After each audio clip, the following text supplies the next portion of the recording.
Come on now. Y'all already know what this is. First things first. God did this. Don't get mad with us. I'm your humble host, your man, your myth, your legend, Eric Knight. And we got the one man and the only man that can check you in to the Heartbreak Hotel himself, the Heartbreak Prince. Look, it's WrestleMania night two. We had to talk about it. We got Mr. Exclusive. He's coming. He's coming. He's on the way soon. Don't worry about it. He's on the way. But we got to talk about night two. We got to talk about some of the crazy things that happened. And first things first, they kicked this off with, I think, one of my favorite matches of the night. Bianca, Io, Rhea. I mean, come on. They killed this match. And honestly, set the tone for how the rest of the night was supposed to go. I mean, honestly, this was a banger after banger after banger. I mean, this was an A-plus match. I mean, there was no spot that was missed, no mishaps, no problems. Everything was good, man. I loved how they looked. Bianca, honestly, had a few points when it looked like Bianca almost had this. I thought she did. I said, oh, okay. But this is actually good, though. In a lot of ways, we already called this. We said it. We didn't even take too much time even talking about this in our prediction. We said, yeah, Io's got this. Next. We knew what time it was. So that wasn't a shock. But honestly, what we did know, we knew this was going to be a banger of a match. And this was a 10 out of 10, A plus. Hey, love what y'all ladies did out there. Keep doing what you're doing. And honestly, in my opinion, it looks like for Bianca, since she done lost this, I think she's about to go back to SmackDown because, Tez is there. She still has a lot of unfinished business with Naomi and Jay. So hopefully she'll proceed with caution. Let's see what happens. Heartbreak Prince, what are your thoughts, man? What you think? Phenomenal match, phenomenal way to start off WrestleMania Night 2. These women, they delivered in every aspect. And it was just a very clean, crisp match. And the finish was just, A1. It really, really set the tone for what a WrestleMania night should feel like. And we talked for days, for weeks, about how they were doing this match with, Io feeling like she was kind of interjected at the last minute. But we continued to say that the most important thing, the key thing in all of it is the fact that we know that this is these are three women that are just at the top of their game. And so we knew that they could deliver gold to us. And that's exactly what they did. The finish was phenomenal. We knew Io was going to retain, or at least we had the feeling. I'm not going to say we knew, but we had a strong feeling that Io was going to retain. So it was no surprise there. But the way they did it was great. And I just was so happy for these ladies because, they really needed this, especially with night one not being that great of a night, especially with the matches that we had, particularly Charlotte and Tiffany, which, like I said, it wasn't a terrible match, but it wasn't to the caliber of this match. These women really brought that energy. They really set the tone. And I just think going all the way up through WrestleMania, each match got better and better and better. And that's something that we discussed last night when we were talking and watching it, was that, it started off as a strong A and it just got better each night. I mean, there was matches that I didn't even really want on the card that I talked about have been replaced on the card that just delivered. So shout out to Io. Shout out to Rhea. Shout out to Bianca. Y'all killed it for WrestleMania 41. And I was, just so happy to see, women's wrestling like executed at the finest level, like the way they did it last night. Yeah, really, really did, man. Honestly, it took me back to those really good NXT takeover days when it was just nonstop, action packed. That's what that felt like. That was good. That was good thing, and I think that really showed from all those women over there. And I mean, honestly, shout out to Io getting the dub. Look forward to see what they're doing with her, honestly. But yeah, I think now, at least for Bianca, I think it's time to go to SmackDown and see what they do with this. Hopefully, we'll see. But hey, and also so how'd you think about the crowd? What'd you think about the crowd last night and the way they embraced Bianca, or for a better way to say it, the way they did not embrace Bianca? Well, I mean, I felt like there was a point in time when they did. Like when she there was like one part in the middle of the match. I think when it was just getting started They started booing her, and then she started kind of just dropping Io and Rhea at the same time, just kind of just showing her dominance at one point. And I mean, the crowd was like, it was mixed emotion, but then she just kind of embraced it. And I said, you know what, Bianca, just show them you don't give a damn. And I think she did that very well. And I really liked it. I like how the crowd really was with it, because I think now it's like, if y'all want to be sick of Bianca, be sick. I don't care if you're sick or not, but she's going to show you how good she is. One thing, though, I was like, dang, man, it's crazy how she took the pin. That was like the one thing I was like, man, for Bianca to take the pin and not Rhea, come on. I mean, and I Yeah, get it, because at yeah, the same time, Rhea's already took the pin to Io. She's to Io. She's already, lost the title to her. So it's like yeah, at the same time, I get it. You don't want to do the double pin to her, but to give it to Bianca, and you know how special WrestleMania is yeah, to yeah. Bianca. To Bianca, yeah. That's kind of like, damn, what are we doing here? You You're can't spell killing that WrestleMania without the EST. And so, EST. That's yeah, I did think it was kind of crazy that Bianca took the pin. But I mean, that match was so good. At the end of the day, I don't think it yeah. really hurts any of them. Mm. If Rhea was pinned, mommy's always on top. So does that really hurt, Rhea? Bianca takes the pin. It just further pushes her in the direction that she's already kind of going with, being a heel and all that kind of stuff. So I think I just think when you got women that are that good and can deliver those caliber matches, it's kind of hard to say, who should be the one to take the pin. At the end of the day, somebody has to do it. And we joked last night. Actually, I joked last night. I said, well, pull a Roman Reigns, stack them on top of each other and let Io pin them both. And then come out with your shirt that says, smash them, stack them, pin them. Damn, that's it. But we got Mr. Man. Xclusive joining us. I don't know if he's ready, but I'd like to hear his thoughts. Mr. Xclusive, you got something you want to share, or you need a few more seconds? Look, y'all mind me for not showing my gorgeous face. I know y'all miss it. But no, I definitely want to jump in on this. Look, last night's opening match was definitely what they needed after what we saw in night one. It was really a rough go for those first 5 matches until that main event. And so it's like the main event match kind of from the night one kind of picked up everything, kept the energy going all the way up into we, got to the end of night 2.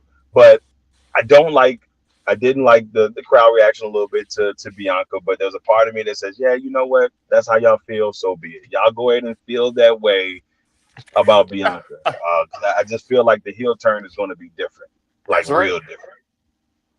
Yeah, and I think they got a good story there, and you keep hinting at it. If she does go back to SmackDown, you start combining her with, the Profits, and I mean they can't do anything but continue to go up. And I think it's perfect because you got this. I mean, I know the Profits are kind of in between right now, where they're supposed to be like this heel faction, but they just are so over. It's still kind of hard to really look at them that way because they just have so much charisma. They ooze charisma, and same thing with Bianca. But I think now you can really pair them together, and the three, the 3 of them together, just how dynamic they can be. Yeah, how they originally debuted like in 2020. There you go. You got Bianca, holding down the women's division and competing for stuff there. You got, Tez and them holding down the tag team championships. I think it's gold. Between Tez and Dawkins, I think they got something here. And that's what makes it exciting for the Monday Night Raw after WrestleMania, because we're getting ready to start seeing people switch brands, and I think that's going to make it real interesting to see how things play out. Yeah, definitely, man. I really think so. But we want to talk about somebody that was constantly praying, and man, when I tell you my prayers were answered, because Drew McIntyre got the dub on Damian Priest. I mean, honestly, these guys put on an instant classic. I mean, this was a banger, 10 out of 10, A+. I mean, the spots that they did. I mean, every single chair, a chair shot, whether it was, Damian going through the table. When the spot where Drew McIntyre even did a DDT to Damian Priest on the steel chair. I'm sorry, on the steel steps. So I thought, that was crazy. But yeah, again, classic. Love everything that they did out there. Honestly, look good for Drew. And at this point, it's time for Drew to go for a title. It's time. Now, would I be okay if Drew McIntyre went for John Cena? Hey, I'm all right with that. If he went for Jey Uso, I'm okay with that too. Honestly, though, but for John Cena's case, we'll get to that later. Because honestly, that's a whole nother topic we got to talk about and dive deep into. Pause. But honestly, I just got to know, what are your thoughts, Heartbreak Prince, on seeing Drew and Damian just do their thing that night, man? Again, this is another one of those matches that we talked about, and for whatever it was worth, I kind of was like, hey, I would love to see this match replaced because I feel like this could be handled on a Raw or SmackDown type of night. And of course, you could replace it with somebody like the Profits. You could replace it with the Intercontinental Championship title for the women's division and Lyra Valkyria, and that was my thought process going in. But you still had Drew and you still had Damian, which are both phenomenal wrestlers in their own right. But what I will say is this match definitely stepped it up past a Raw, definitely past a SmackDown level with the caliber of execution that they delivered. And we said in this match we felt like Drew would go ahead and go over, because we don't think it would necessarily hurt Damian per se, because Damian is still, he's still on the rise or whatever. But Drew, and with the heat that he has and the heel run that he's on, I thought it would be more of a setback for him to take the L. So to see Drew win was exciting. The way he finished it was great. And I just thought they put on another banger of a match. Like I said, WrestleMania Night 2, really delivered the WrestleMania feel in each of the matches that went out there. And just the finish, the Claymore to the head against the chair, between while it was between the ropes, it was phenomenal. And shout out to them for being able to put together a good match and a good story that delivered that WrestleMania feel. Yeah, definitely, man, definitely. Mr. Exclusive, I don't know if you're still with us. What are your thoughts, man? What you think? Hey, look, I'm still here. Look, if you see me disappear, then he gone. But look, I'll be back and forth. So let me just let the fans know I'm gonna be back and forth through this first of all. And believe me, I could not miss this show because there's just so much to talk about for the weekend. I thought it was a good match. I really thought it was a solid match. I think we all will agree we didn't come into this match with any real expectations, because it was like this one actually was one of the ones that had a solid storyline, because this has been kind of going on for a year on and off. So this one had a little bit more to it. Still, there was no real like connection to it for me, going into it. It was like, okay, that's going to happen. Okay, great. But they did deliver. And they did a really good job of putting on a show for the fans. And I think I agree with Heartbreak Prince. They needed Drew to win this one. I think Drew needed to win this one.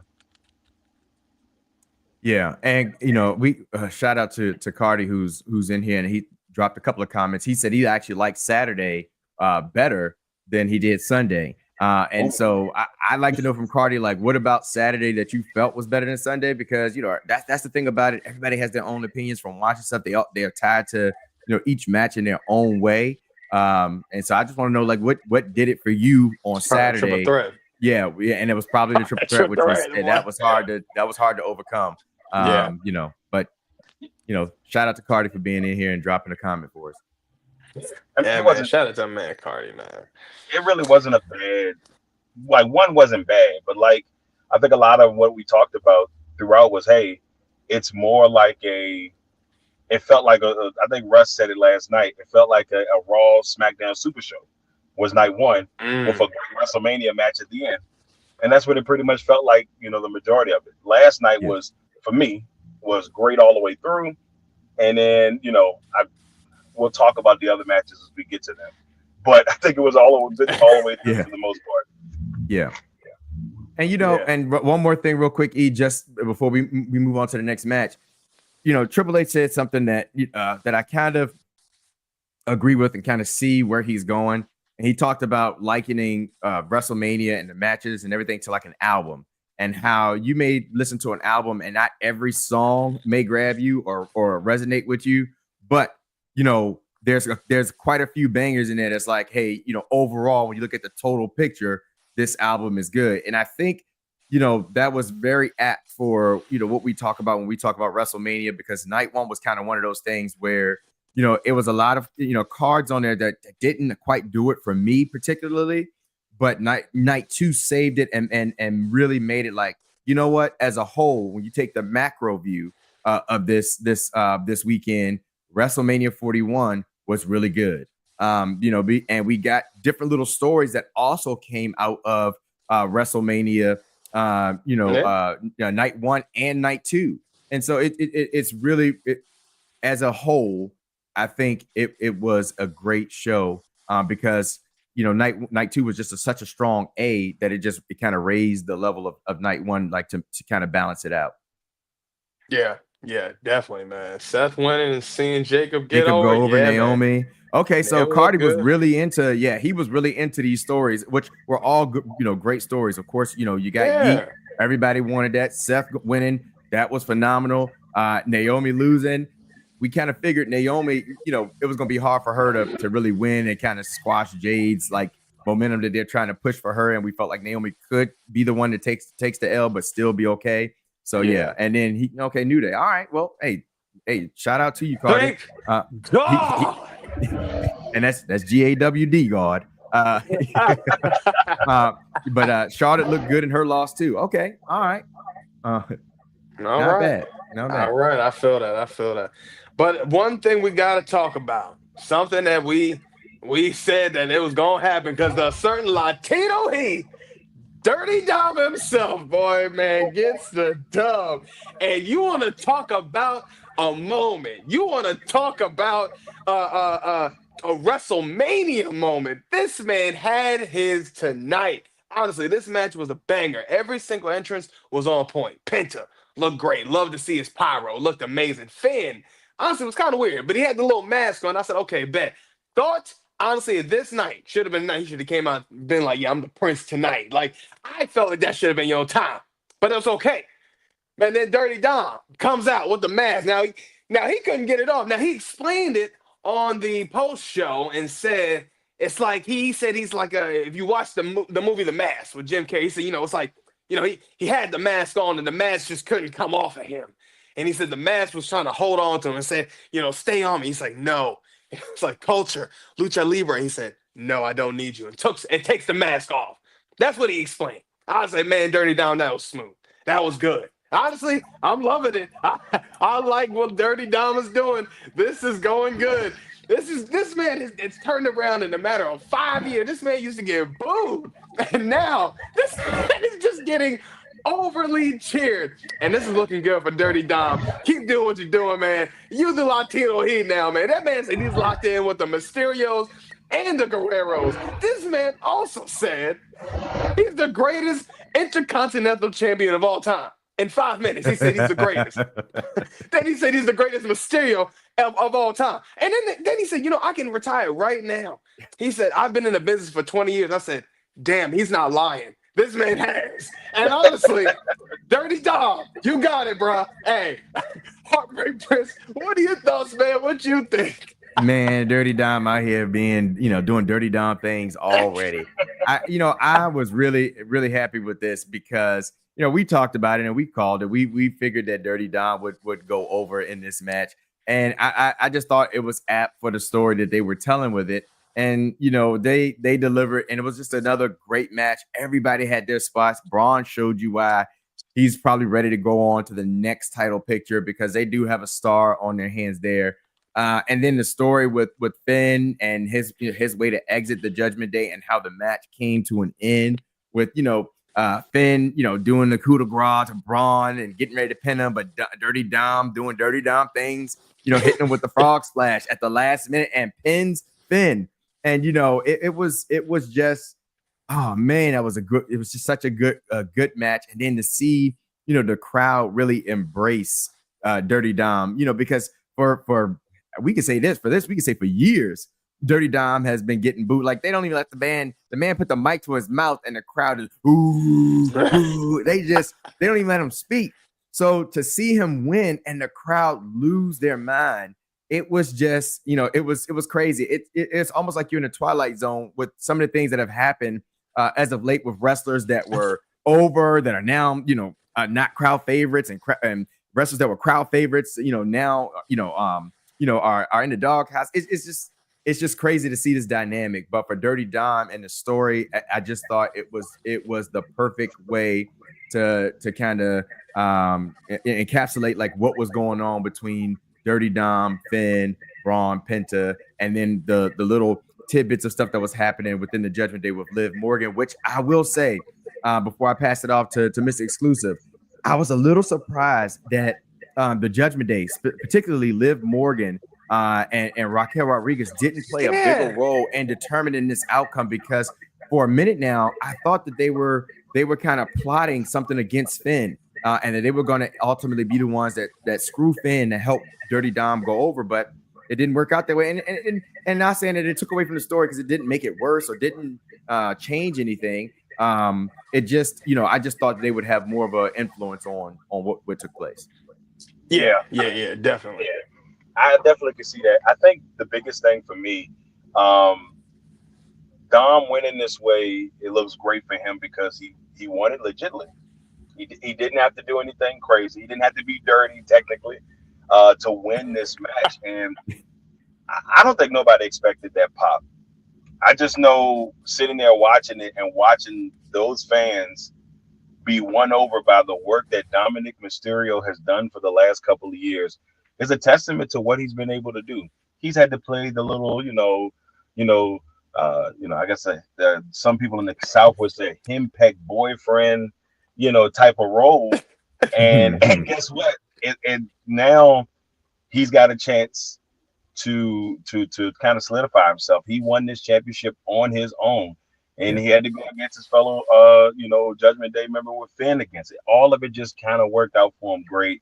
And I think everybody kind of knew he was going to win, and they didn't care.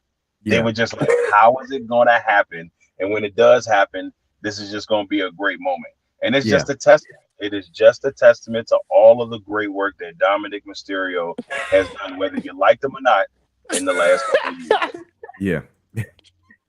And I like the fact that he, as he was leaving, he ran back down and got back in the ring, and the crowd just re-exploded for him. I mean, I know Dirty Dom was on top of the world, and I know for him, like you said, he could retire as the greatest Intercontinental Champion of all time.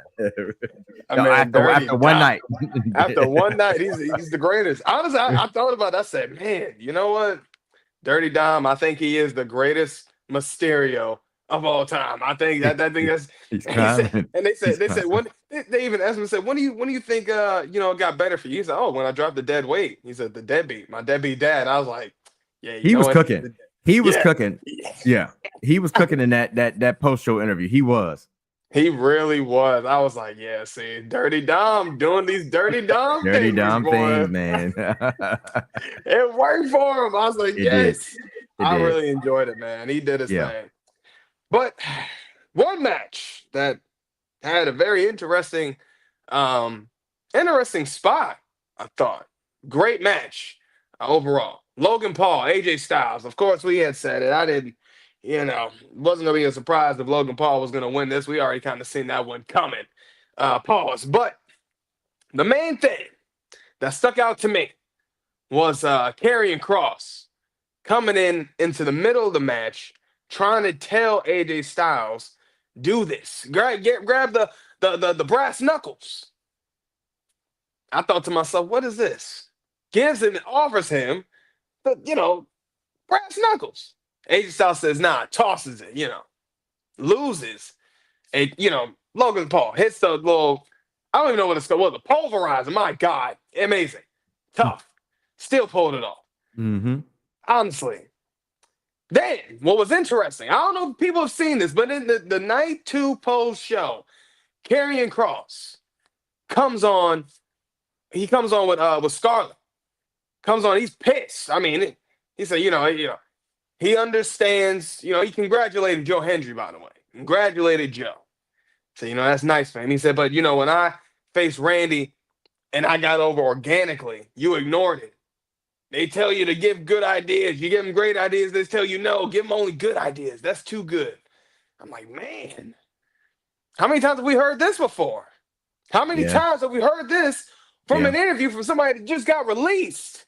Yeah. Karrion Kross Pissed off. Now, I don't know if this was a shoot or if this was real, but I think this was.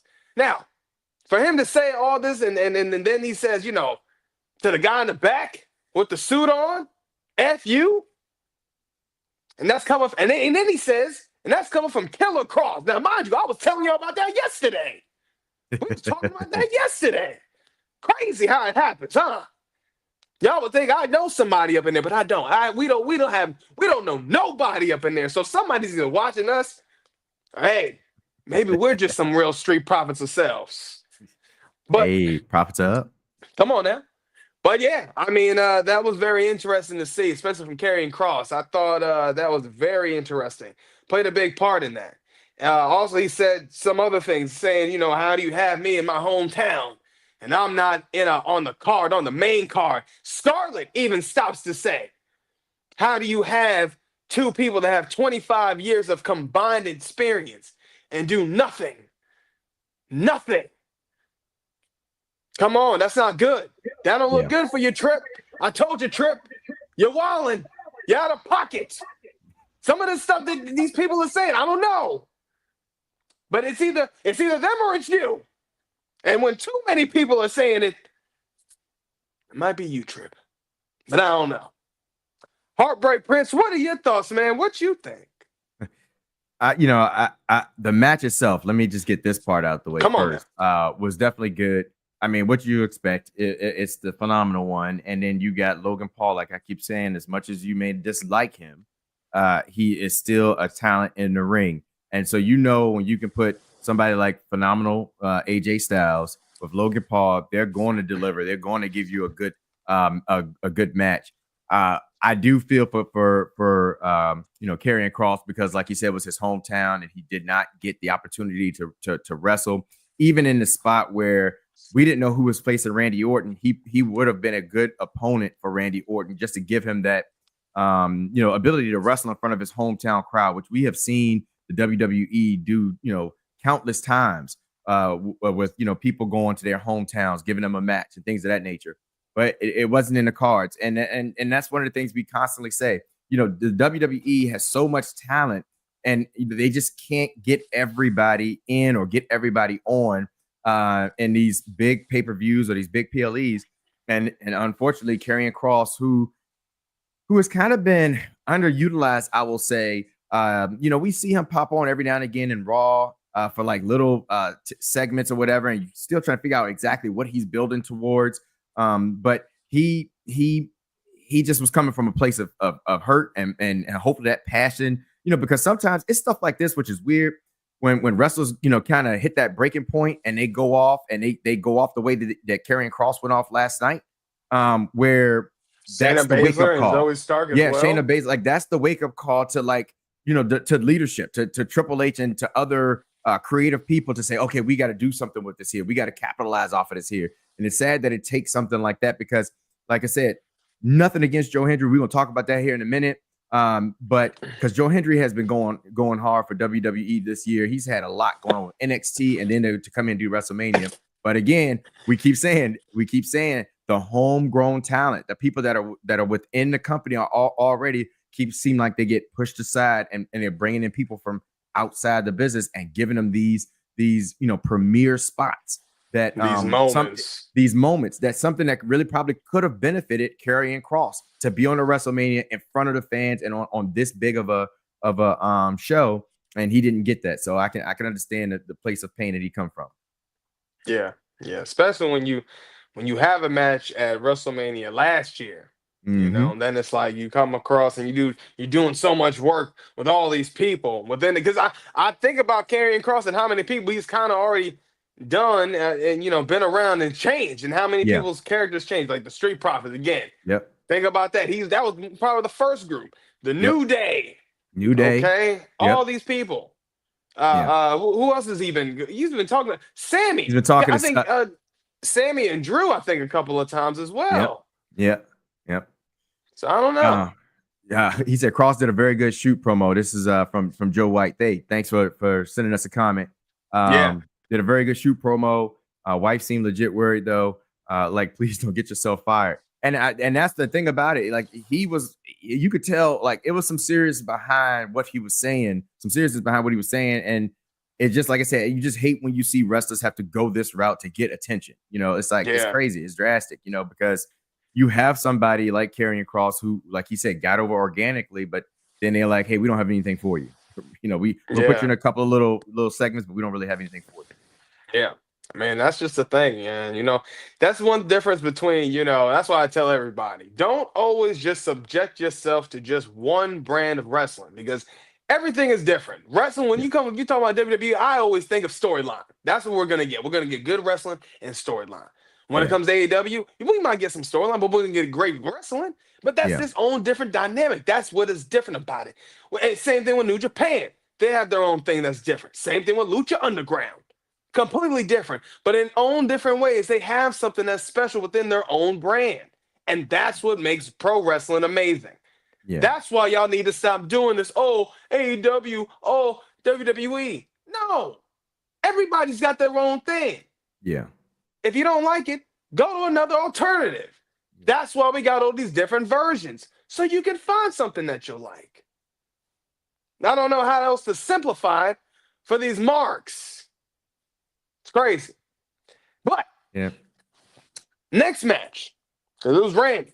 Randy comes out. He says, well, I need to find my opponent. He said, whoever's got the guts to come out, to really come out and face the most destructive letters in pro wrestling, RKO. And who was it? If you say his name, he does appear. Joe Hendry. I mean, this is crazy. I believe in Joe Hendry. Hey, this was great. I loved it. I did not expect this at all. Now, honestly, I know we talked about Nick Aldis. Would we have loved Nick Aldis? Yes. Yes, we would have. That would have been crazy. And maybe just even if Nick cut a promo for a little quick second, that would have definitely got over. But that's okay. If we don't get that, I'm cool with that. You don't have to do that, but I'm just saying that would have been nice. But to see Joe Hendry have that moment, to see him have that spotlight, to have that moment with him, like they got everything perfect.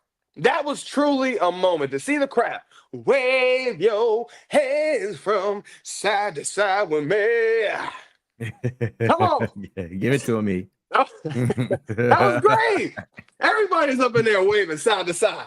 Yeah, and then he gets the moment. I mean, just the whole thing. The camera actually zooms in perfectly. I said, "Oh, this was great." It was good. Now, for a second, did I think, now if Joe Hendry goes over, this looks good. Yeah. Nah, I would have loved to see that. But, of course, I get it. It's Randy Orton. Give it to him. He doesn't really need it, but, hey, give it to him. And then for Randy to even pull it off after, to try to do the pose, I thought that was good. That was good stuff. Heartbreak Prince, what are your thoughts, man? What you think? Hey, shout out from Pillar to Post. Hey, y'all check out his YouTube channel. We appreciate you popping in too and just dropping some opinions in here. I do think I agree with you. I have it a little bit different. I have a B overall, B to B minus overall, because I have like a C on night one and I got like an A for night two. And so I give him a B overall for what they did for WrestleMania 41.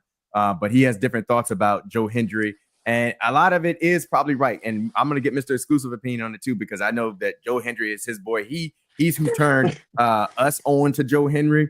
And it was from his literal theme song, which is crazy. But yeah, I overall, I thought this was a pretty cool match in the sense that we were wondering like who was going to be this mystery opponent, who was going to be the person that will face the Viper at WrestleMania 41. And to get Joe Hendry, it was kind of cool, and it was also cool because we know like he's been wrestling in NXT, doing things like cross promotion with between TNA's and WWE's partnership, and so it felt like they wanted to reward him for kind of doing that and being there for WWE in that way. So I wasn't mad at it. And then of course the way that match went, that RKO, you want to talk about from being out of nowhere? No, that was hilarious. That was hilarious, man. All of us in that room, we lost it because he Joe Hendry gets up, he does his little thing, panning to the crowd, and he turns around, and he has that stupid little smirk that he does, and out of nowhere, like you just see his neck go straight down, and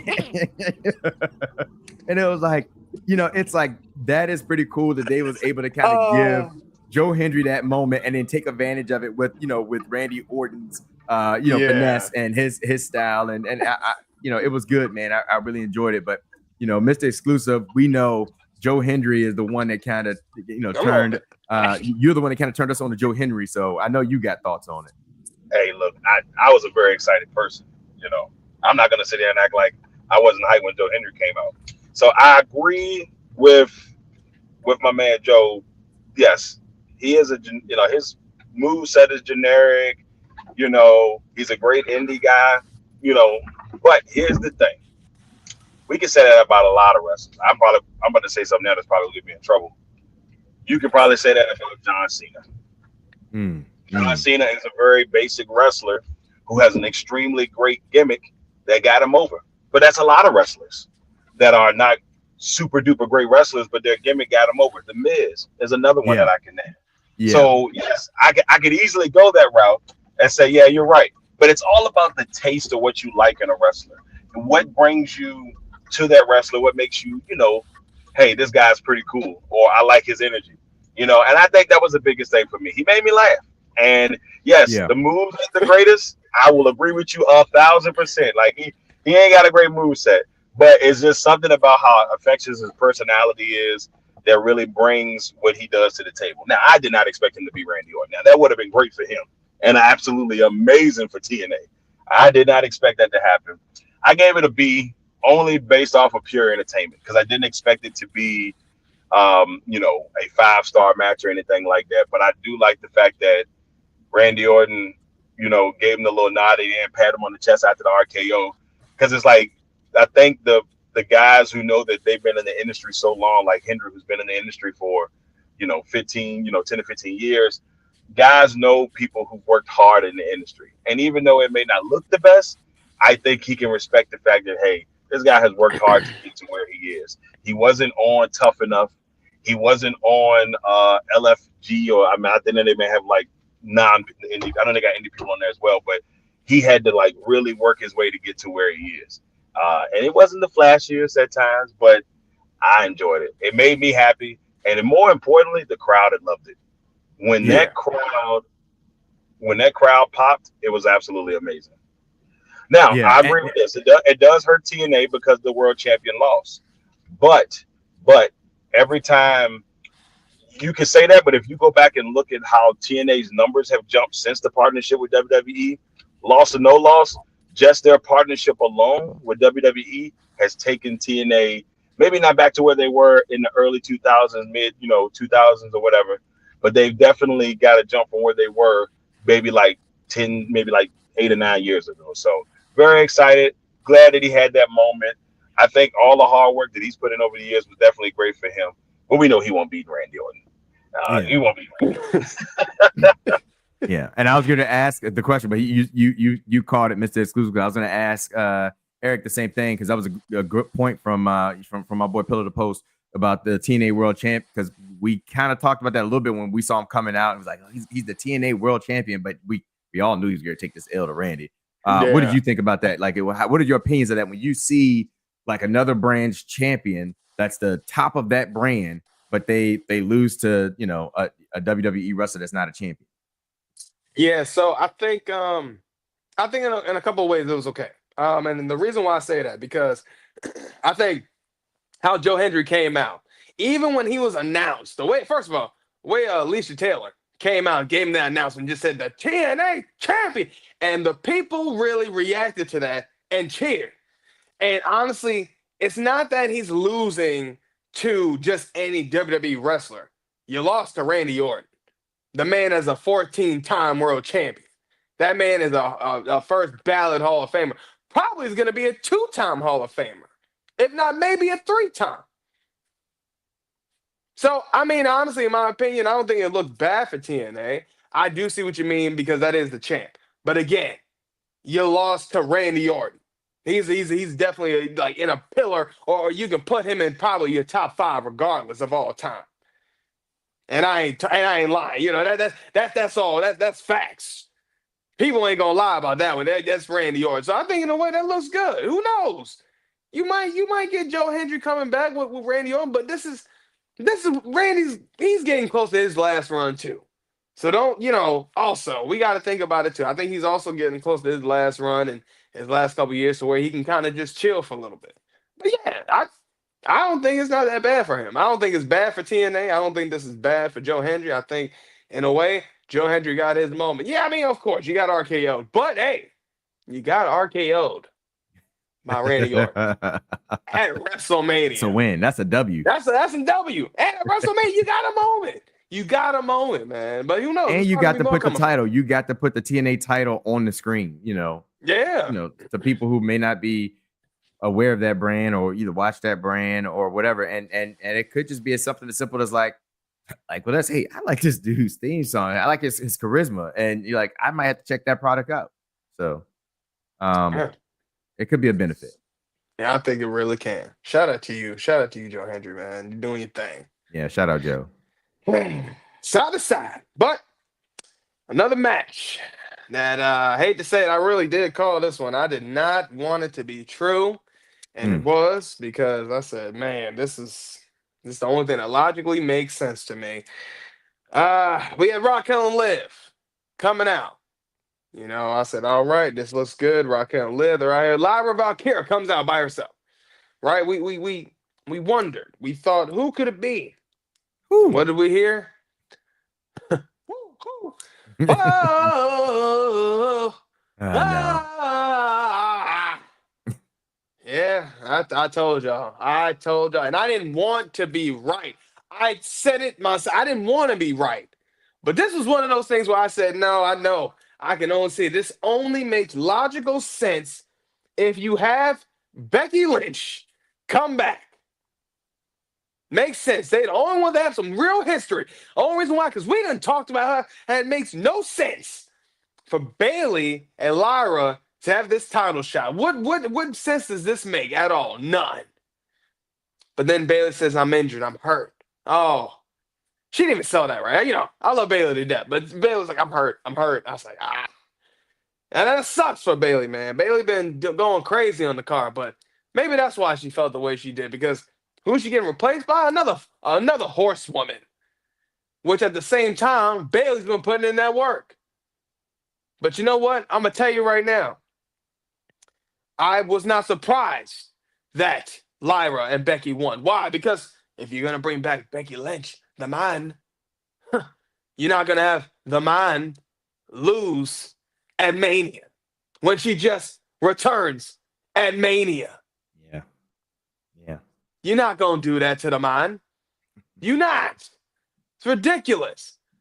She goes on there on a post show, and honestly, I feel bad for Lyra because the whole time the interview was about Becky. The interview was about Rue. How the hell does your daughter get more questions than the other tag team champion? And Intercontinental. Crazy work. 2 times. I ain't gonna lie, Lyra. 2-time champ. At this point, 2 belts. I respect everything you do in this ring, girl. For real, I do. They just say, I don't know what they doing with you for real. They just ain't right. And I was pissed off at some of the interviewers. How were y'all sitting there gonna ask Becky all these questions when we haven't even heard Lyra talk for weeks? And weeks. Why are y'all on the media team? This is crazy to me. Nobody asked Lyra a damn thing. I would have said, well, who do you think attacked Bayley? We're still trying to figure that out. Nah. Y'all don't want to ask the real questions. Y'all so worried about what the hell Becky and Rue's doing, but don't want to ask my girl Lyra. It's cool. That's fine. Crazy work. Disrespectful. And honestly, I ain't gonna lie. Bayley, we need to do something with you. I need you to turn heel and turn on Lyra. So Lyra's got something going on for her. Becky want to call Lyra 2 belts. Don't even do that bull. Keep it. Yo, call her Lyra 2. Why? Because she got an Intercontinental belt and the tag belt. Oh, that's what you want to do? You want to try to stoop to that level? Keep it. Keep it is insane. Come on now. My man, Hello Post said the same thing. She did. She looked annoyed. She was. And I mean, thank God they gave her at least the last question GAWD. at the end. They gave her the last question. That's the most they gave her. Yeah. And even that question was, oh, how do you feel? And it was still about Becky. It was. That was insane. That was insane. That was a slap in the face. You know, I feel bad for how they're doing Lyra. Like, and I think that's our frustration with Lyra coming in. She wins the Intercontinental Championship, and then you don't hear her speak. You haven't heard a promo from her. She doesn't defend the belt at Mania. It's like, oh my God. Then she wins a second title. She does a press conference. They don't ask that lady a single question. And then the one question at the very end, they were like, hey, last question, guys. Somebody was like, well, we haven't heard anything from Lyra. Hey, Lyra, talk to us about Becky. And it was like, you know, I can understand her being annoyed. And, you know, we were batting 1,000 for our picks. Me, Mr. Xclusive, we were counting it down. Like, hey, we call it. We on point. And when I heard Becky music drop, just like when her music dropped, my stomach dropped. And I said, oh, Lord.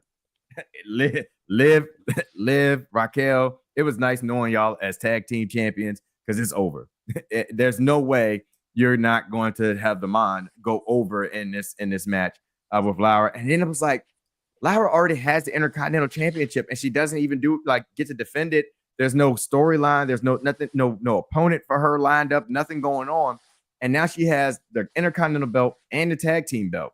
So obviously something's going to come where she's going to drop that Intercontinental championship. Hopefully it's to Michin, because I think Michin deserves a little bit of a push as well, because she was having great matches with Lyra and everything and all of that. But it's just, I don't know, man. I don't know. Crazy. I feel bad for Lyra because I think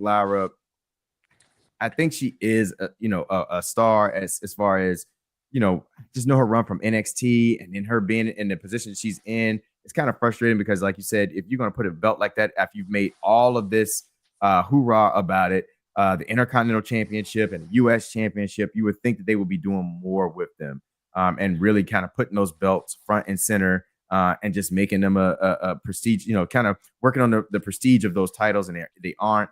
And already Lyra's probably going to be dropping the Intercontinental Championship, which I know you're not mad about because you've been calling for that for a while, especially to give it to another female that has kind of been on the ground and putting in the work. But it's just crazy too, though, because Liv and them just got the belts themselves, and then already they've lost the tag team titles. Because I was thinking, it's going to be gold because now you got the Intercontinental Championship with Dom, and then you got the women in the Judgment Day with the tag team belts. Like, Judgment Day is kind of coming on, but this happens, and it's. I know there's people out there that love Becky, and we're happy to see her out there and come out and come back. And she says she's going to be going full time, and all that kind of stuff. But I don't know. It's like the Four Horsemen, man. They just keep coming back around. You got Mercedes Moné. She's carrying like 50 titles. Charlotte's always in the title picture. Bailey, she's been doing her thing and going hard back and forth between all the brands. She's NXT, like the Raw, Seth Rollins SmackDown. of the four. She's really the Seth Rollins of the four horsewomen. Like, yep. And then you got Becky, the man, and every time she's around, there's gonna be a title involved some way somehow. So yeah, man. I mean, honestly, don't get me wrong. I think the only thing I can come out of this outcome I can think of right now, right? If Lyra was to lose the title, let's say the Intercontinental title to, let's say, Raquel, maybe, and let's say, we want to see Io with a longer title reign, but let's say if Liv got that title back, and now you got these two women with 2 titles, I wouldn't be mad about that. Or if you had them both with both of the mid titles and the tag titles, that's cool. You can do that with Liv and with Raquel. I think just even with Bailey, but I think honestly too, maybe we can see possibly a heel turn from Lyra. Maybe we can see something. Maybe from her getting tired of being overlooked as a champion. From Bill of the Post, hey, look, the business passed the horsewomen by. You would think so. I would say that. You would think that, but every time they're involved, reaching in. Yeah, it's like every time they're involved, it's got to be a title somewhere. Somebody's getting ready to lose a belt. It's like they're the John Cena to the women's division. Come on, 3 of them technically. If Bailey wasn't quote unquote injured or attacked, you already had her in the title picture. Yeah. Becky's in the title picture. Charlotte was in her own title picture. Yeah, they're in it. Like, I mean, this what else do we see this? And we got to remember that these are Triple H girls. That Triple H, NXT, the women's division under Triple H was really crafted by these girls. And so I just feel like they're always going to be in the main picture some way, somehow. And I just think it's because they have this relationship with Triple H where it's just hard to kind of overlook them or pass, not have them in these spots. But I agree with you from pillar to post. They've had their time, but they just continuously, put themselves in these positions where they're always going for somebody's title. And then more often than not, they're winning it. Sadly, Bailey has already been the black sheep of the group. Yeah, she deserves it. Yeah, and if you ask me, I think Bailey is the most. She underlooked, is I think. Well, not it would just, but I guess I was gonna say professional in the sense of like the one thing I can say about Bailey, and I guess I could put Becky in that same boat. Becky does okay, but is that she doesn't mind putting over younger talent and allowing them to grow and kind of be at the forefront. For the others, it's a little bit of hit and miss there. Becky, I don't really have a problem or see that with her too much. Because she put Lyra over, and she put Tiffy Time over, and Tiffy. Yeah, so I can't say that for Becky either. And Bianca, she's put people over. But it's Charlotte, and I think Mercedes Moné or Sasha Banks, as we know her. I don't think Sasha had a problem with that particularly. I think her big thing was just they never really allowed her to be a champion and to have the belt. They always, had her in these matches where she won it, but she would lose it within a couple of days. Back to who, Charlotte. And I think that just kind of upset her. And then when you give her the tag team belts, they want to run with that and do something with it. They give them trash stuff, and so she kind of got fed up and left, and they kind of ruined that. But yeah, the four horsewomen, I'm convinced that as long as Triple H has involvement, they will always be somewhere in the picture because it's just hard for them to get away from them. And the crazy part is, you have Bianca Belair, you have Io Sky, you have Rhea Ripley, you have Liv Morgan, you have, Raquel Rodriguez. You have these women that could be really kind of taking the women's division, forward, but we just kind of keep coming back. Just when you thought you was out, they putting me back in. This is like we've been seeing them for the last 10 years. Yeah. A lot of these, when we talk about the four horsewomen, these women have been doing this for the last 10 years. They debuted 10 years ago, 2015. Yeah. We are in 2025. Yeah. Bailey, and again, we talking about Bailey. Bailey was the last one to get called up. Yeah. Out of the three, she was the last one. Crazy. Yeah. She had her own little run, but even for hers, it was like underlooked. Still, again, first Grand Slam champion, though. Let's not forget that. Well, Bailey. Yeah. She got the accolades, but that's what it's just like.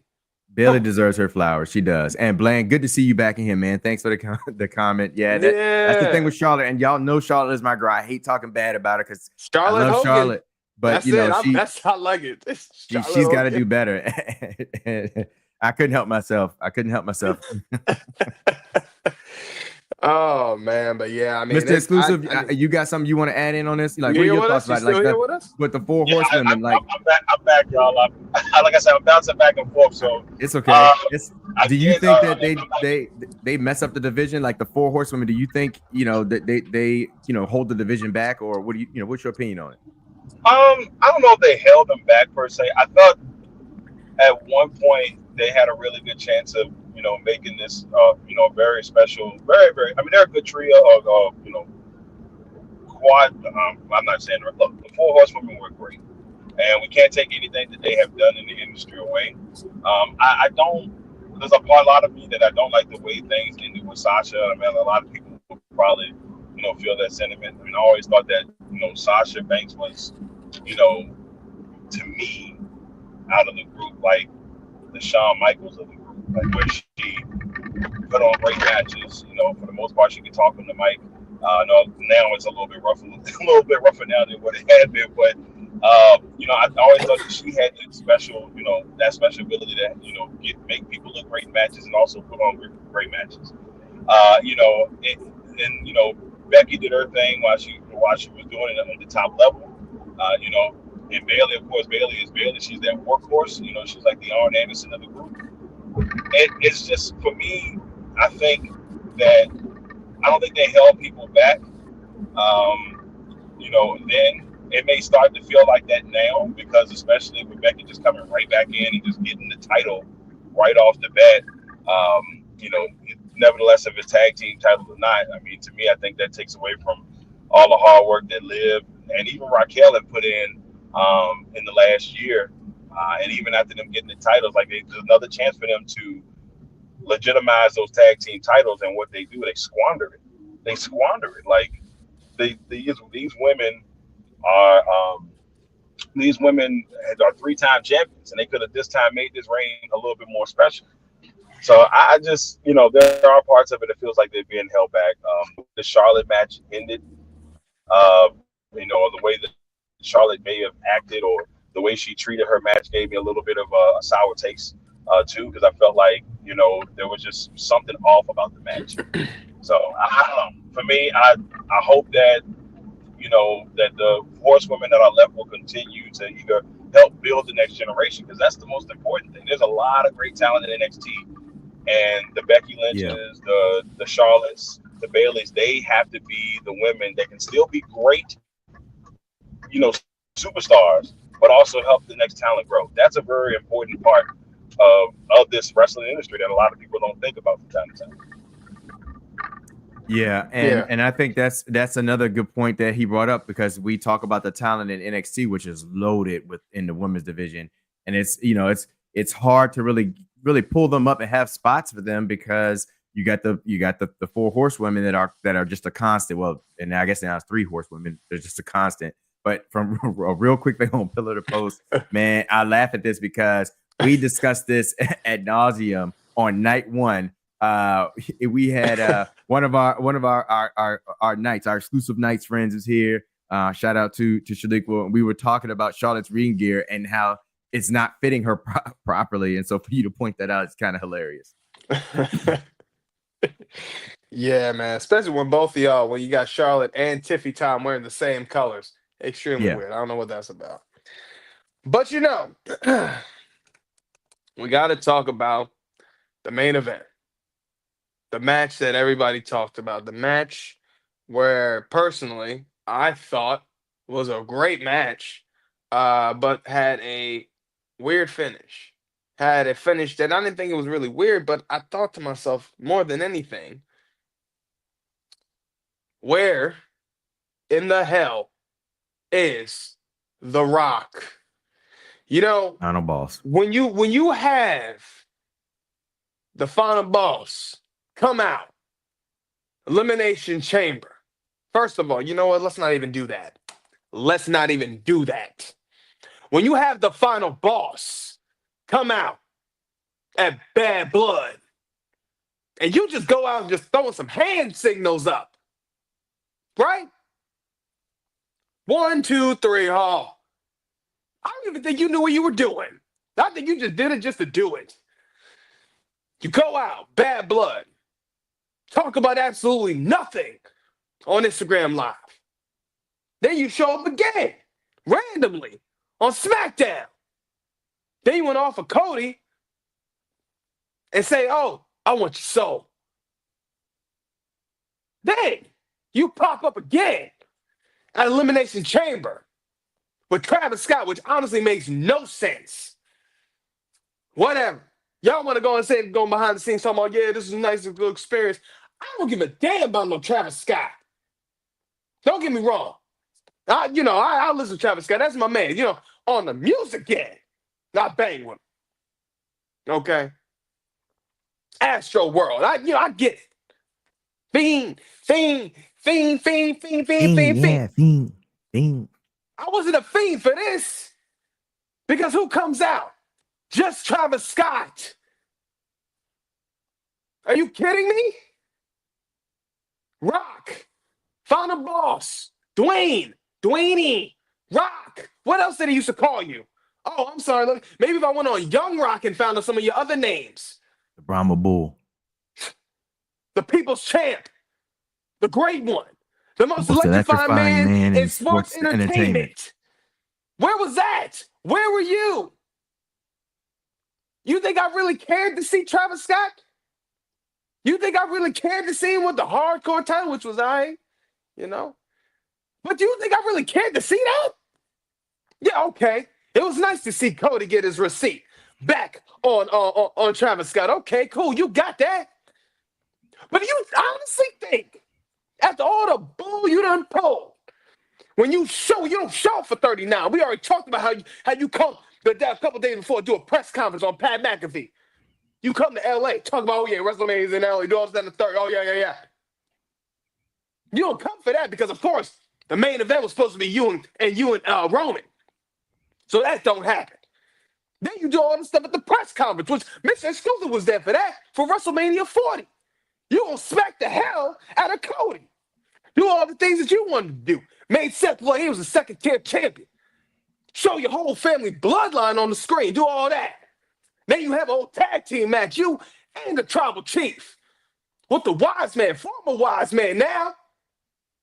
And you have a classic of a match. Goosebumps, all that. You gonna do that. Give us that. Next night.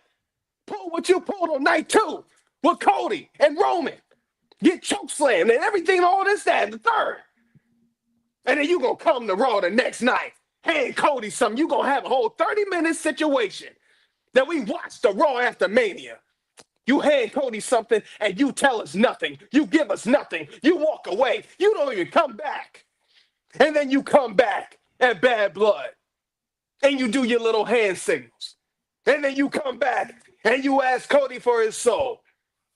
2 weeks before Elimination Chamber. Then you come back at Elimination Chamber with Travis Scott.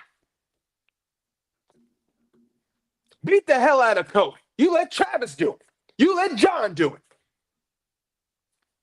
And you don't want to show up at all for night 2? Despicable. I'm sick of you. I'm sick of you, Final Boss. You know what? I'll be honest with you, man. This whole thing pissed me off.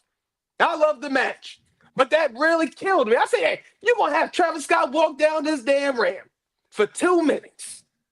Like we haven't been hearing the same song for the last few months, for the last couple of years, because this song came out in 2023. Stop playing. Y'all killed me with this. Trip, you're killing me. I'm sick of this. We could have had better. We should have had better. Y'all could have built this better. Now, honestly, John Cena talking about he's going to ruin wrestling tonight. Tonight. That's what he's saying. The Raw after Mania, he says he's going to ruin it. I'm very curious to see what he means by that. Because people are already saying Travis ruined wrestling. Triple H ruined wrestling. Crazy work. That's diabolical. Not Travis ruined wrestling. Well, that's This a little crazy. It's a little tough. Y'all take it. Yeah. Y'all go ahead and take. God, Yeah. I need to. Yeah, I don't know how Travis Scott ruins wrestling. I will say it was an embarrassment. I mean, I wouldn't say he ruins wrestling because guess what? Tonight it happened, and then we won't even we'll think about Travis Scott, but it won't really matter.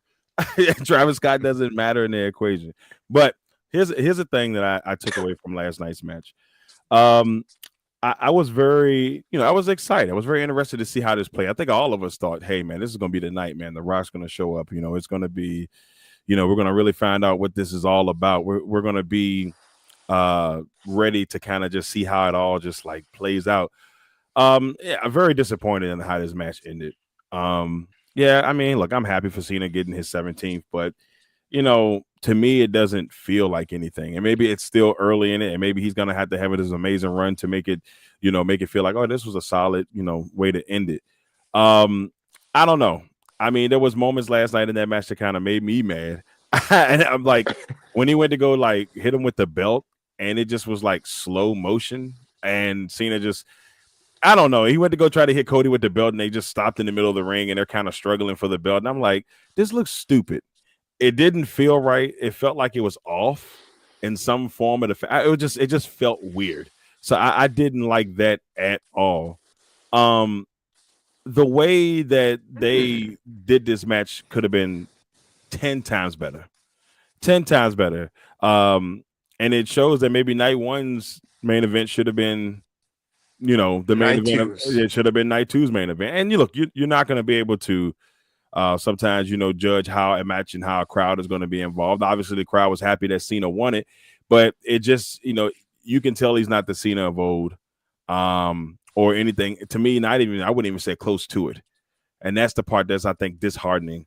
If you're if you're a fan of wrestling and you love it, the ins and outs of it, and you watch that, yes, we know some people say, oh, it's fake or it's this. We know it's entertainment, but you want to be entertained. And when it just had this weird feeling to it. And I wasn't a big fan of it. Now, I am still intrigued about tonight. He said he's going to ruin wrestling tonight. The only thing that means is he's bringing the spinner belt back.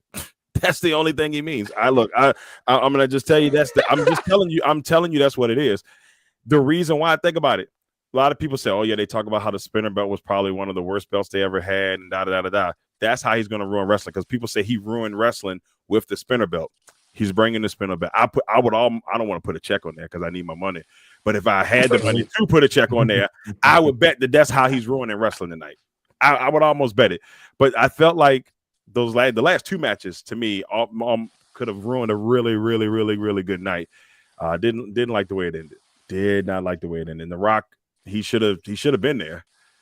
So if he's not there tonight, I don't. You'll never. I don't even want you here tonight at this point. Yeah, I like you. Look, I'm not gonna never not like The Rock. No, y'all know he my goat. Yeah. So I still love it. I'm capping when I say that, but I'm just But I feel you though. There's a part of me that's like, man, what the man? Where are you? And there's a part of me that feels that way. So I feel you. I feel you. I think the disappointment came in, and maybe we did it to ourselves, where we came off that high from night one, where we saw the betrayal, the backstab with Paul Heyman and Roman Reigns, Seth Rollins, and CM Punk, and we just thought that it was going to be more to the story, because it's like, all right, well, we got that, but The Rock and them have been cooking up their side of things about this. About selling your soul and being able to get anything and everything you want if you just come to my side type of thing. And so we were really looking at what they were building up and thinking, okay, does the wise man have something to do with this? Does Seth Rollins go ahead and sell his soul and with The Rock, and it's going to be this whole authority angle. And so we had all these ideas, and then for it to not manifest anything, like it did last night. And that's the crazy part. The crazy work of it all is the match itself was not bad, but the finish and how it finished, like all things Travis Scott, like that was all we got, where it's like, where is The Rock? He was a big part. What was the purpose of having The Rock beat Cody Rhodes in the middle of the ring with his, American Nightmare belt, rub the blood on the belt again, and building this story about how, The Rock's told Cody that he was going to get him back for what he did last year when The Rock wanted to come in and main event WrestleMania with Roman Reigns, but the fans chose Cody. And we thought like this was going to be the year that he was going to influence Cody losing the title that he felt he shouldn't have had from the beginning, because, the Rock wanted to be involved in that picture. And it was kind of disappointing that there was no final boss at all. And I think that's where the letdown for the match came, because I really don't want to take away from the match itself. I thought it was a solid match. And I thought all the way up until probably those last two matches, WrestleMania Night 2 was sitting at a strong A+ for me. And then, the Becky Lynch thing comes out and Liv and Raquel lose the titles. It was like, all right, well, okay. All right, you can have one. And then this happened, and it was like, Travis Scott was what we got. Travis Scott, but it. I don't know. I mean, yeah. Oh my God, I would have rather him not come out at all. I know you were hot about it last night when he came out, D-Lo. But I think that's where the disappointment for this match really came down to. He comes out, and first of all, he's got the belt, and all they did was like, hey man, this is the Travis Scott belt. They literally put duct tape on there, and then put hardcore in there. You think I'm gonna pay $1,200 for that? You wildin'. No, you wildin'. You are wildin'. But my thing was, I thought that they said they was training this guy, or they had been working with him, because it looked awkward. He felt awkward, like his whole presence felt awkward. He walked down there. All right, I'm about to say something that's gonna get us in trouble. Maybe just me. It was like watching a lot of these like fake young, like the wire, it was like watching like how you see like some of them be fronting, like they come out there and they this and that, And that's what it felt like. He walked down there like he was big and bad. It felt awkward. Just his movements and everything felt awkward. I'm like, he's unorthodox. Like, it just felt weird. Even when they went to go put him up in the crossroads, it was just like I was like, it just didn't feel smooth. And yes, I know, ladies and gentlemen, that he is not a full-time wrestler. I understand this completely. But when I see a Bad Bunny, man, you know, and when I see people like himself come out there and do amazing things, Logan Paul, I'll even give Logan that, Pat McAfee. When you see these guys come in here and they at least make it look like, hey, they've been training for a minute, even when they haven't been, tells me how much you put into the craft. So that part to me is a little bit of a slap in the face because, I'm doing it because it's cool and stuff. Yeah, I'm in WWE and I'm Travis Scott. But, I mean, put a little bit more effort into it, Travis. If you could have made it look a little bit more. Ever since the way you slapped Cody, I just was like. I know. Hey, that slap was. Like, what is this guy doing? It was stiff like him. It was stiff. That's what I'm saying. And Cody talking about, you gonna get the receipt. And then you don't really give him a true receipt. Yeah. I mean, call that crossroads. You should have smacked him. But they couldn't even get him out the ring. Like Travis Scott, he couldn't even get him out the ring. I mean, and even when he was rolling, it was like I'll give Travis that much credit. I'll give him that much credit. I mean, when you know how to play dead weight, he played dead weight too good. He was just like, get this man out of here. Get him out. And Cody struggled for somebody who's in the gym all the time, and I'm pretty sure of it, and is just athletic, and he struggled to get this very slender man out of the ring. Like, he's skinny. He's struggling to get this man out of the ring. Yeah. Push the man, kick him or something. But that's that's how I felt. Hey, plus he like a backyard wrestling nerd.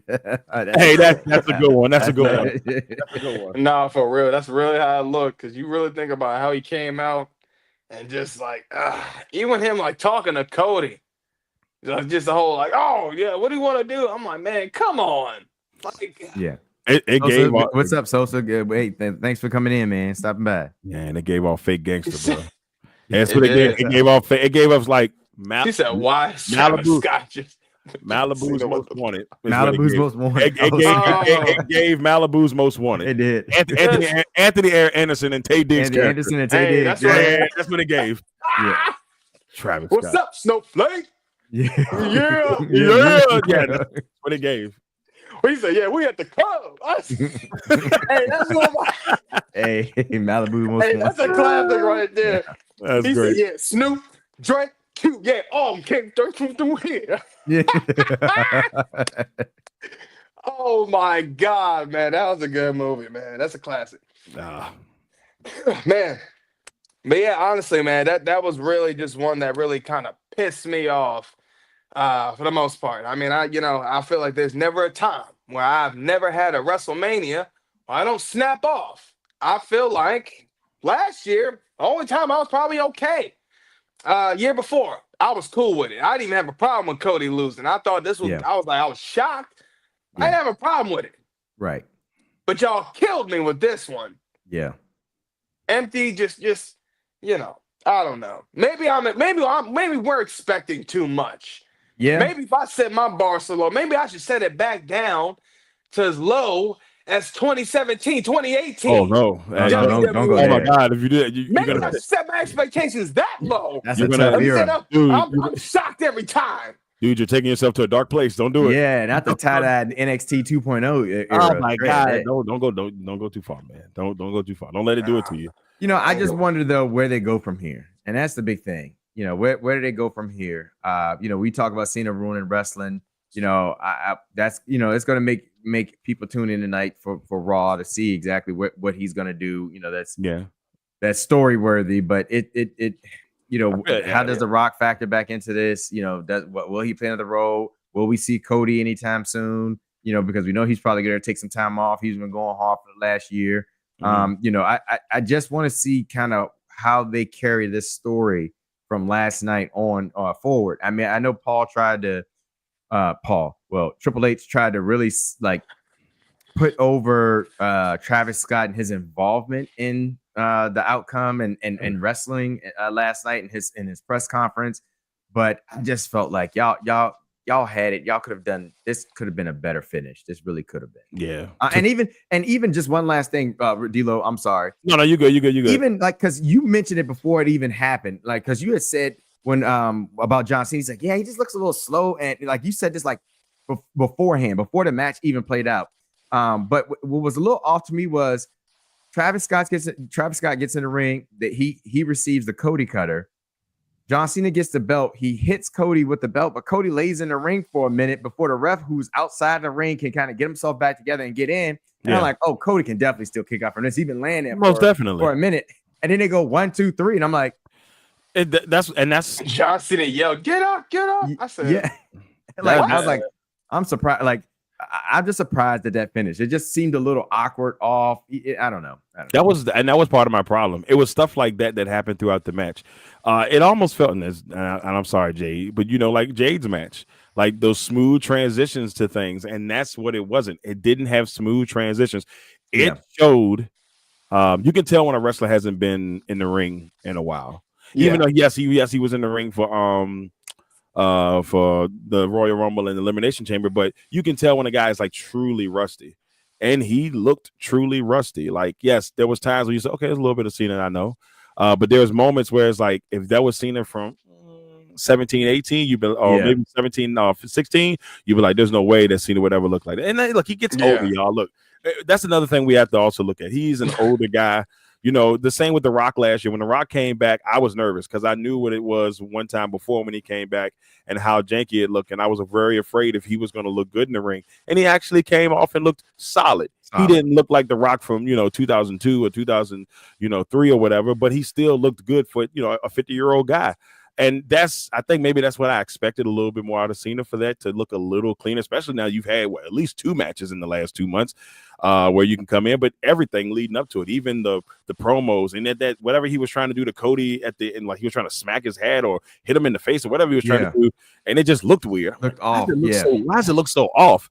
Yeah, that's been my problem. So like, how do they play this for the next couple of months? And I know it's Cena's farewell tour, but he better figure this thing out, man. Because to me, 17 sounds great, but to me, it's still 16 because it just doesn't feel good. And now that you mentioned that too, E and D, I want to get y'all opinions too, because he's at 17 now. Yeah. So my question, my thought process about it before was, all right, if John Cena gets to 17, will people really like this idea? Because Ric Flair is a darling to everybody. Nobody really wanted to see anybody actually get past Ric Flair's record. But last night, what was crazy was that they treated Cody like he was the one that did wrong.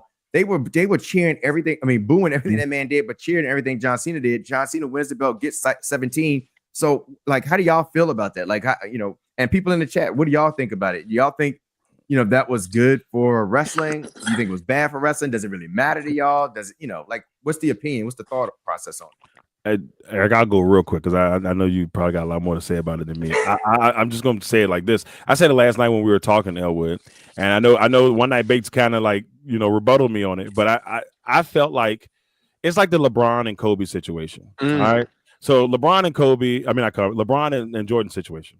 Dang, so with LeBron and Kobe, and you sit there and you think to yourself, that's actually a good one, D Blaine. That's a good one. That's a really good one. That's probably a really good example. But it feels like, all right, so we all know, in a lot of our opinions and most people's opinions, like Jordan is the GOAT, right? Jordan, you feel like Jordan is the GOAT, whatever. There's a lot of people that feel like LeBron is the GOAT. But here's the thing. There's a lot of people amongst us that say, okay, yes, LeBron has the numbers. LeBron has, a lot more, the points. He's just got statistically, he's a better player than Jordan. Yeah. Statistically. You can fight me all day about it, but you go look at the numbers. LeBron's number one in a lot of categories that Jordan won't have a chance or will ever have a chance to be in. So statistically, he's probably the GOAT, right? Most points all time. That's a pretty big deal. Well, guess what? Same thing. Hey, John Cena's got 17. Statistically, you got 17 championship rings. You're the greatest of all time. But I bet money most people will treat this kind of like that. What it's like, well, Flair's still my guy. Yeah. Flair's still the man to me. Flair is the Jordan in this situation, where it's just like Flair did it in a certain way, in a different type of style, then it's like, okay, yeah. And this is no hate on John Cena. I just think that's the way it will be portrayed, especially with the older generation and the younger generations. Yeah. Yeah, honestly, I think what people need to understand too, because even though John Cena has 17, Ric Flair technically has 21. Right. They don't count the other 5 in WWE. And Ric Flair even said that in his 30 for 30. So it ain't like John Cena's still the GOAT. Don't give a damn what y'all say about that. It's still all about the one, the only Nature Boy, Ric Flair. Woo! So, hey, that's all I'm saying with that. I mean, honestly, it's just, I get it. You know, John Cena hitting number 17. I don't think this is going to be nothing crazy spectacular. I don't see, people keep saying, oh, I want to see John Cena versus Randy. Okay, we can see that. We've seen that plenty of times. Yeah, we want to see it one last time. All right, cool. What if it sucks? What if it's garbage? Maybe I want to see John Cena versus AJ Styles. Throw that one in one more time. Hey, shout out Unc. Nature Boy still is the GOAT. Hey, that's right. Hey. We get throwing John Cena versus CM Like your Punk. Travel TV, check it out. That's right. Hey, yeah, they're good, man. But I don't know. I don't know about this whole title reign, man. I really didn't think they was gonna do it for John. I thought he would have been okay with just being tied with Ric Flair, but the fact that they really gave John number 17 was crazy to me. Crazy work, diabolical.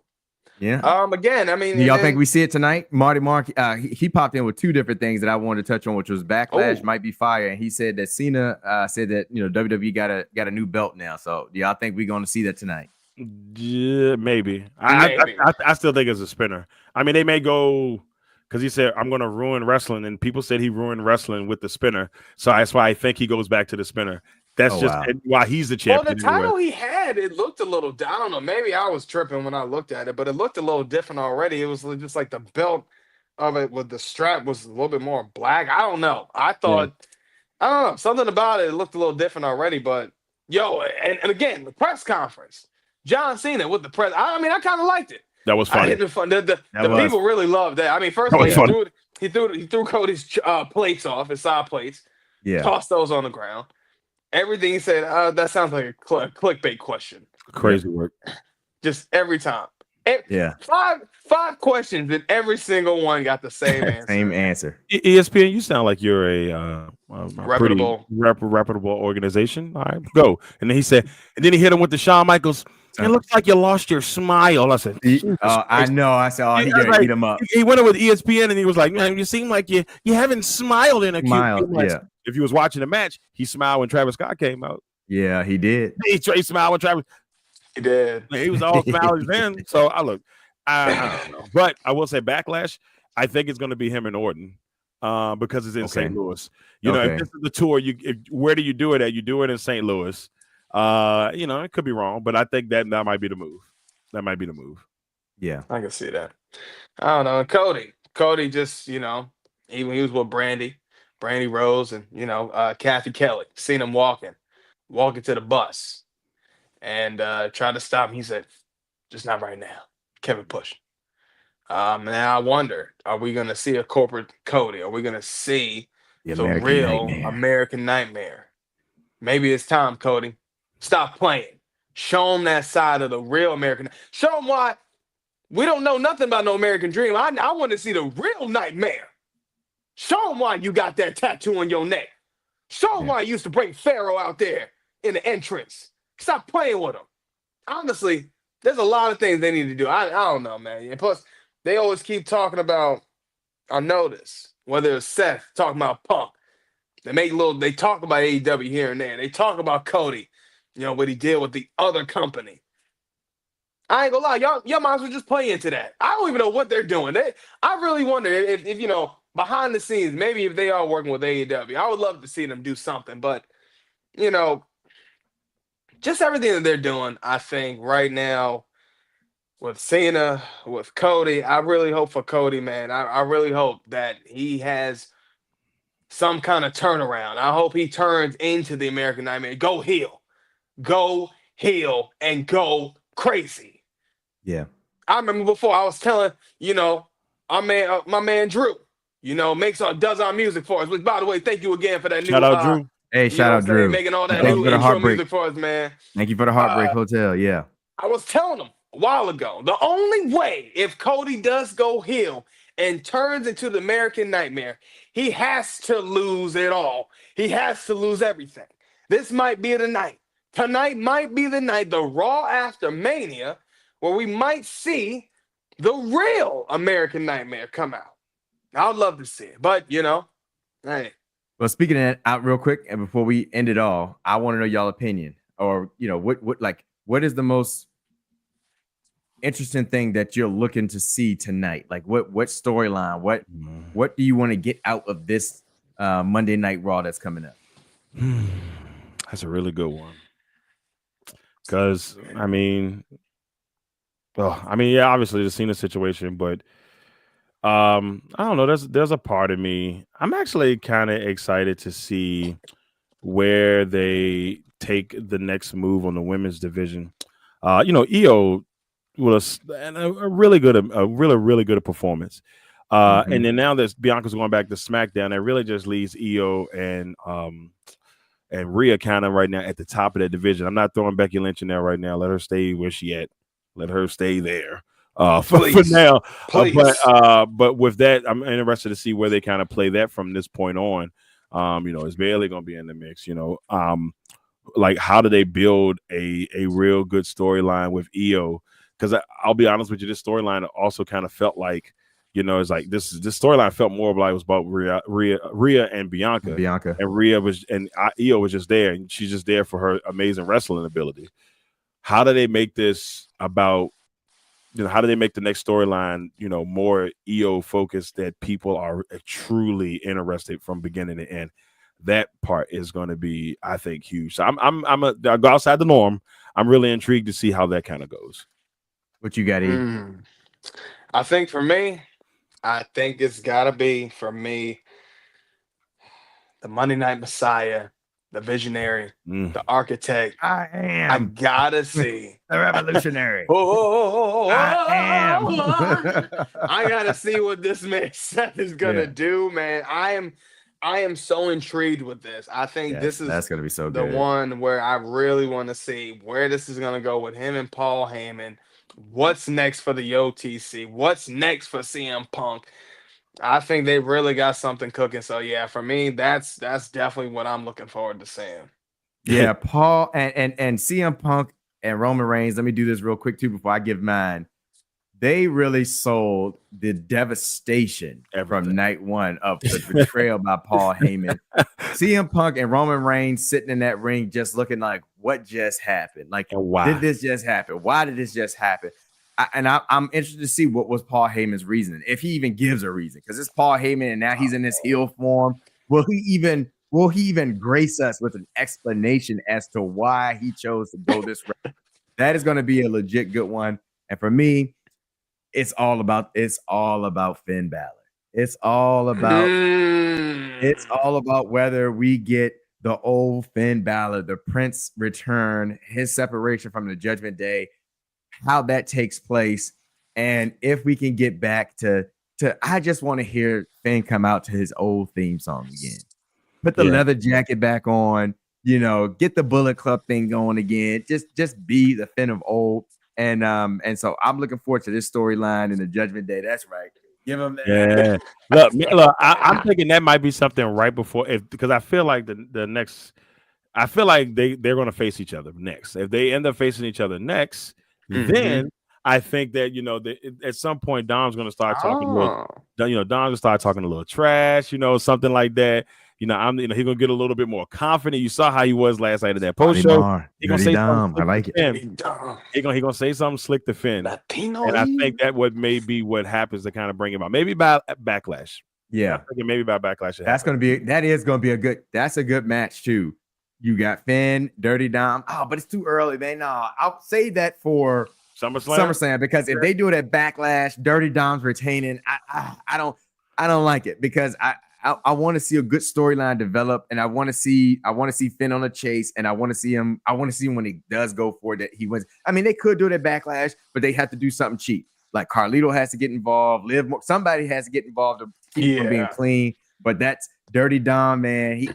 That's another good one right there, Marty Mark. Like, just how is Dirty Dom going to come out and the vibe, the feel, the crowd? How's he going to deliver? Because he was cooking last night in his promo, his post promo. Yeah, I mean, he was feeling himself, and it's just good to see the energy of Dirty Dom. Like, greatest for a man that's been booed for time. so long, and now like he's so over. It's insane. It's insane. Yeah, when he first came out, it was just like, like when he first came out with his dad, I was like, this feels forced. Yeah, but he's a prime example of how it's done. Yeah, like when you especially and he had to really, because he didn't go to NXT until he won the North American Championship. Yep. But prior to that, they put him right in there. Yeah, put him right in there with the big boys. Gave him a tag team championship right off the bat, and people was like, yeah, he's a little, but now look at him. Yeah, look at him now. He's been in the business for 20 years. 5 years of this Dom, and it's like, wow, look at the difference. But yeah, 20 years in the making. I mean, this is Eddie's son. So I mean, this is Eddie's son. I get it. Well, once you drop the deadbeat and drop the dead weight, that's diabolical. The fact that he refers to his dad as a deadbeat. As a deadbeat. And he's now the greatest Mysterio of all time. Hey, but I mean, look, we said it the other day, though. It's starting to look like he might be right. You see, we see how Ray done some people, man. Like Ray said, I'm gonna pick Ray Phoenix. Ray Phoenix, he didn't even pick his boy, man. He did his own group dirty. Ray did his own group dirty. He did his own group dirty and said, you know what? I'm picking Ray Phoenix. Then like a while back, he did Santos. That's why Santos said, I'm out of here.